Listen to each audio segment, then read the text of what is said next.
My husband took my kids to school this morning, and I go into work in a couple more hours. But I did want to share with you an interesting dream I had last night. I had a dream that I was at a friend's house, and this is a friend I absolutely adore. And she and her husband were, I guess hosting some kind of event maybe or something. Anyway, I was there alone with them, and I was trying to go to sleep, or I was falling asleep in the living room. And what was interesting is that I wasn't actually asleep. I was trying really hard to go to sleep. So, in essence, to give them their space, I was pretending to be asleep. And her husband was sort of concerned that I wasn't actually asleep, that I might be listening to their conversation, which of course makes you more self conscious, right? And what I was trying to do was really just be in this deeper sleep. I wasn't trying to like listen to their conversation. In fact, I had no idea what they were talking about. It just didn't have anything to do with me. But I was trying to be in this place of go to sleep, go to sleep. Don't let them know you're awake because this would be embarrassing. You want to give them their space, go to sleep. So I was like, my eyes were closed. I was, breathing kind of heavy, trying to invoke the sleep, trying to kind of show that I'm asleep. And my friend, she's very kind. She's like, "Oh no, she's asleep. I don't think there's anything to worry about." And then as the dream continued, what I found was there was an awkwardness.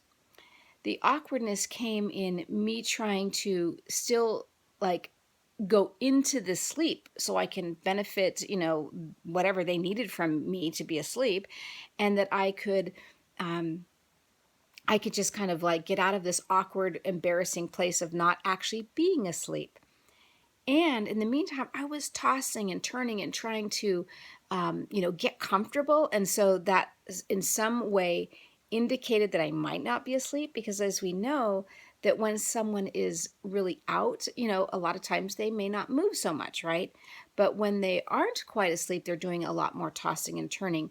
So in my tossing and turning, not only was I trying to find the comfortable place to be asleep, which there wasn't one, but I was also recognizing that my tossing and turning could kind of indicate that I wasn't. Okay.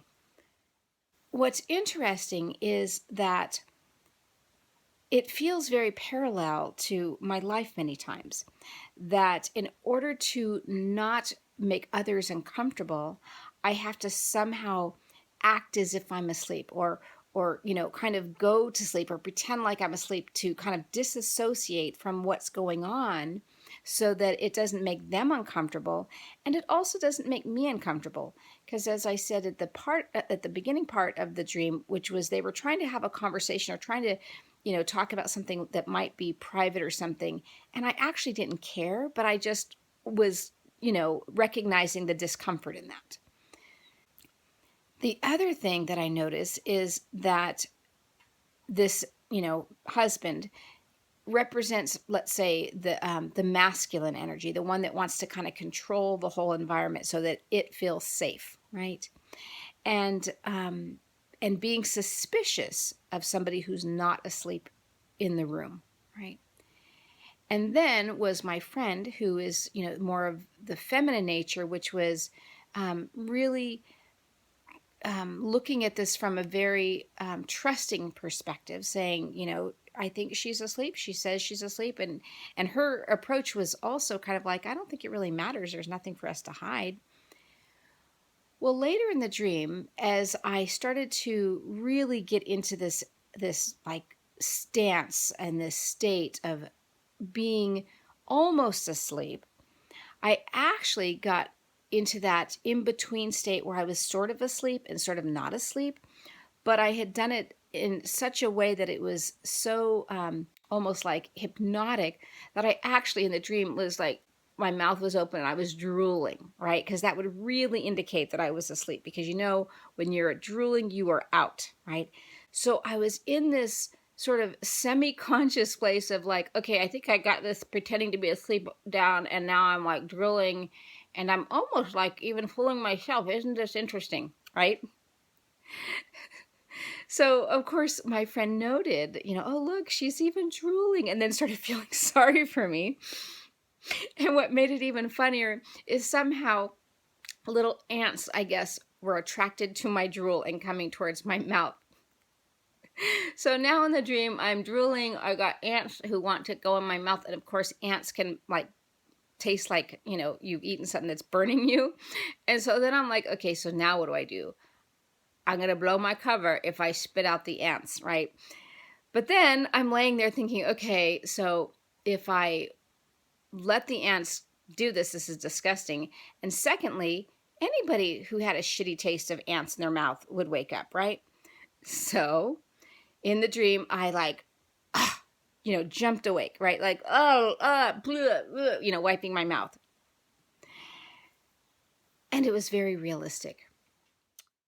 It really made me look at the areas in my life in which I pretend to be asleep for the benefit of others. So I don't intrude on them, so I don't offend them, so I don't rock up their reality, right?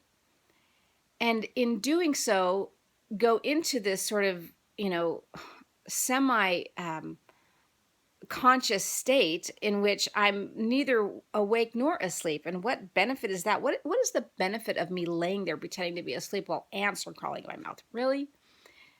But given that I have been awake basically my whole life, I'm so awake it's pathetic at times that I feel so disconnected to the world that I often have to kind of play into the level of their asleepness, right? Or at least that's what I believe. And this dream was really indicating that it wasn't serving me and it was kind of a joke, right? And so in my creation of Whole Soul Revolution as a TV show, am I trying to apologize in some way for my awake state of consciousness by bringing a level of asleepness so that everybody in my audience can feel comfortable? And what was really clear to me earlier in this week when I had my meeting with my group is that I needed to act out of this and speak out of this extremely high state of consciousness, the highest that I can possibly speak from in terms of vibrationally, because that's who I am. That's what I am bringing. And that is really the only way for me to serve the all.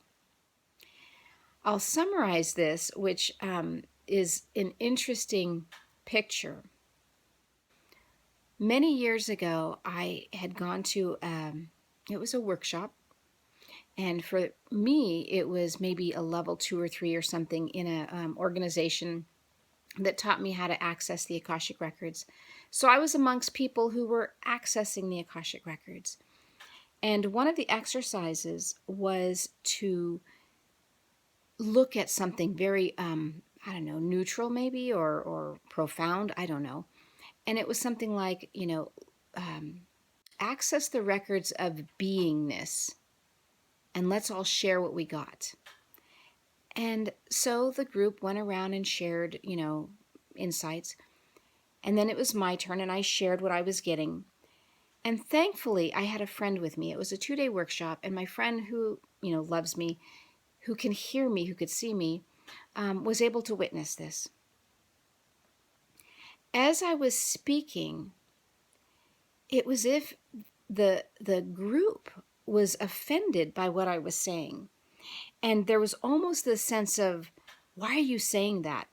And this like hostility towards me. And it was something literally around, looking at the energy of beingness. I mean, it wasn't anything personal. It wasn't anything political. It was just very, who cares, right? And I was shocked and hurt that there was such a reaction to what I was saying, because I'm like, I'm not even saying anything that they're not saying. This is really strange. So, as I said, my friend and I were there together, and when we left, we had a long drive home, and I was like, was that me or was that weird? And she validated how odd it was and how I wasn't saying anything different than they were saying, and that she heard me clearly. So, of course, I got upset and I was like, fuck these people. I'm not going to say anything tomorrow. I'm just going to go. They can get their own reality check. They can go into their own records, find out whatever they need to find. I won't offer anything because my feelings were hurt. And I was like, why am I even trying? If I can't even be heard by people who are so called my people, what's the point, right?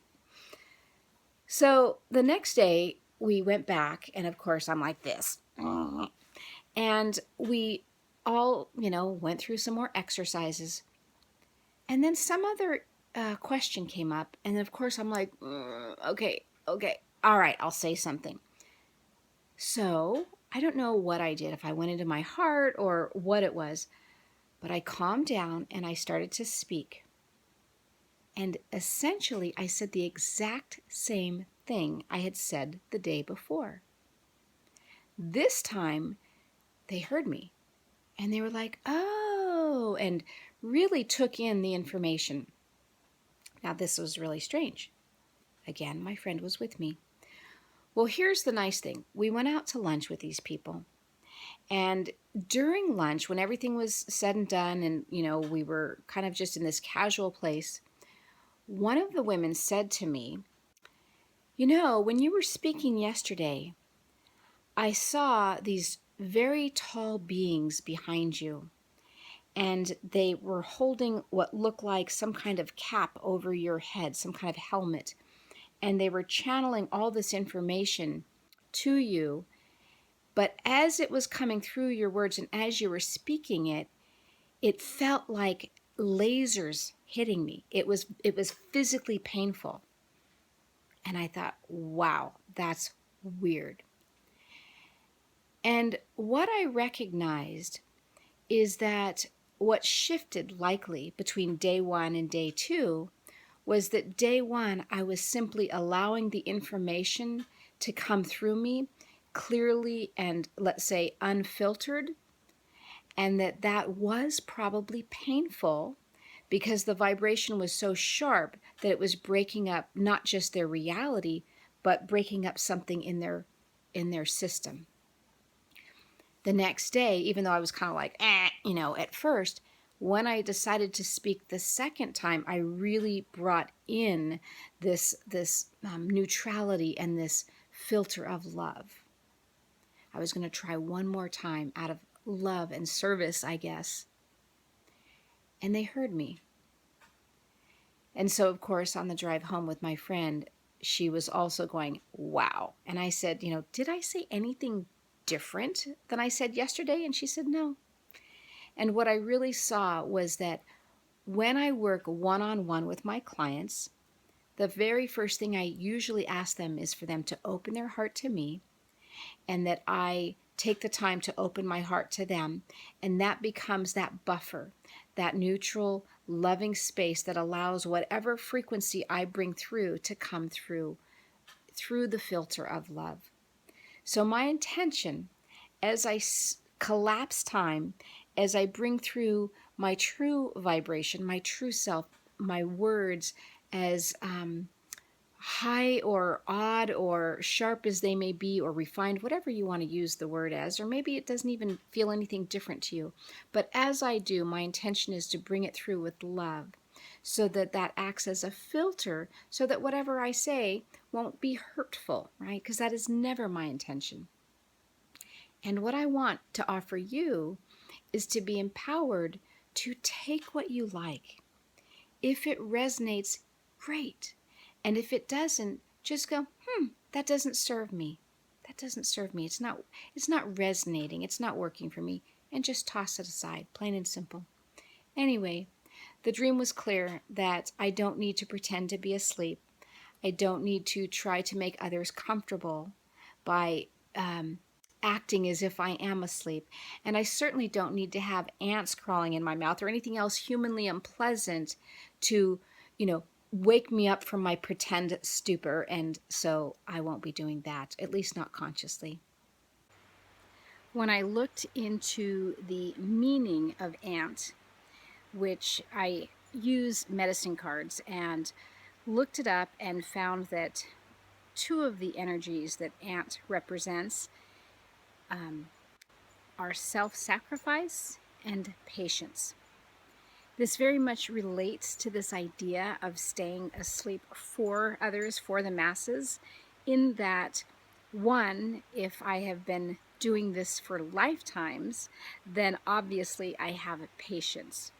As well, there is a sense of me not necessarily feeling as if I can enjoy my own life, that I have to sort of put my life on hold, in essence. That means being free to be who I am in some respects, so that others are, let's say, comfortable, and there's that sense of self-sacrifice.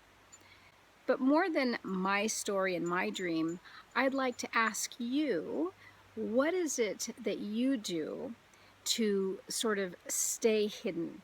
What is it that you do that makes you feel as if you're pretending to be asleep when really you have more information than you're letting on, or that you see the world a little more clearly than perhaps the people around you? And what I'm really trying to say is not that I have more information than others, but really going into recognizing that divinity within each of us, and me owning the expanded state that I have achieved or have come into, or that I was born into, however you want to describe it. So the question for you, and you can ponder this, you can maybe journal about it, whatever you would like, and find those areas where there's constriction. Like, do you feel free to be who you are wherever you go? Do you feel as if you hold back and you don't want to hurt people's feelings or make them feel uncomfortable in some way because you are not speaking your truth? Is there a sense of you not getting to experience who you are in your own capacity to be just comfortable in your own vibration, rather than comfortable in your own skin, but comfortable with your own vibration? So just offering some ideas for you to ponder. And if there's any dreams that come to you, perhaps they will give you information that will make you go, aha.